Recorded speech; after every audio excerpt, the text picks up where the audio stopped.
I just got home. It's almost midnight here. I don't do any like live reactions just because I watch all the PLEs when it comes to WWE with my brothers.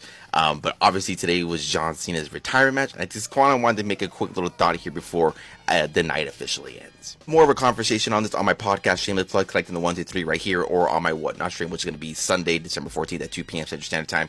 And if you want to come in and talk about it, you can. But yeah, with this, I'm still struggling to find the words on how I feel about this finish and match in general. I talked about on my podcast the finish that I wanted. Like, I wanted John Cena to be, in the chokehold, about to give up, not tap, but like about to pass out, and then we see, what the crowd was chanting throughout the match here. Super Cena getting that attitude of just murder, F you for a throwback here, and eventually getting the victory. But obviously we got the opposite of that, and we got John Cena tapping out. Now, a thing that sits with me here is right before he taps out, he smiles and then proceeds to tap out. I've seen this been thrown around, online. I think it's a little bit poetic, and it kind of changes the idea of the finish. After these last couple of matches, we seen John Cena, he does a little emote here where he gives his heart to the crowd, saying like that's all he has, like all he got.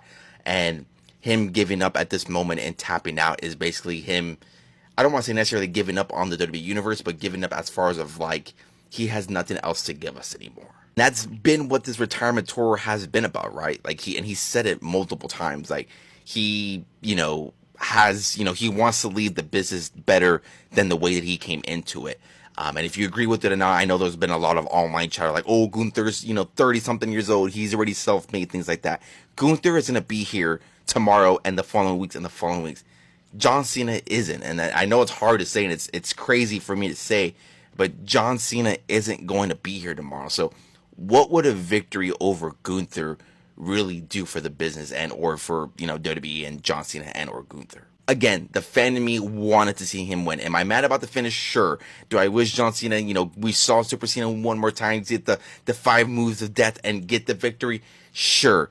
But I think when you look at it from, if you're, the booker in it, or just look at it from a different perspective, it makes sense as far as why they went with this finish. Probably missing a couple of things here. I've had a couple of libations in me, so bear with me. Again, we'll probably have a full conversation on my podcast with my brother, collecting the 1, 2, 3 shameless plug. Again, go check out the link in the bio, and we'll talk about it on the Whatnot stream. Again, December 14th, 2 p.m. Central Standard Time. If you guys want to come in and talk about it, come talk about it. But yeah, guys, sound in the comments down below. What do you guys feel about this? Are you surprised by the finish? Did you have Gunther winning? Did you have Cena winning? Sound in the comments down below. And of course, for all things wrestling and wrestling cards content, please make sure to follow for more.